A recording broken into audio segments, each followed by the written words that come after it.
Hi guys, naalala nyo pa ba ito? May mega tsunami daw sa Japan at Pilipinas ngayong July 2025. The Philippines will be hit by a 8.2 magnitude earthquake. Ng Bulkang Taal na magaganap daw ngayong taon. February 12, 2025. So, especially if you're in Manila, Philippines.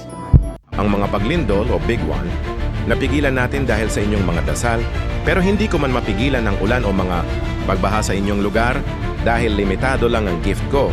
Kung gusto nyo maabot ko kayo, ito lang gusto ko na maging shadow ni PBM.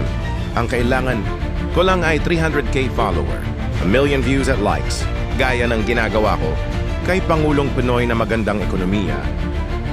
Pag naabot na natin ang 300k follower, ang gagawin, paangatin ko ng ekonomiya ng Pilipinas kaya magkaroon na ng murang 1. Gasolina, 2. Bilihin, 3. Kuryente, 4. Tataas ang halaga ng piso. This is my campaign and my advocacy. And please join the movement and let's make the Philippines will be great again para matupad na ang tagna at kayo na ang aking boss. Salamat!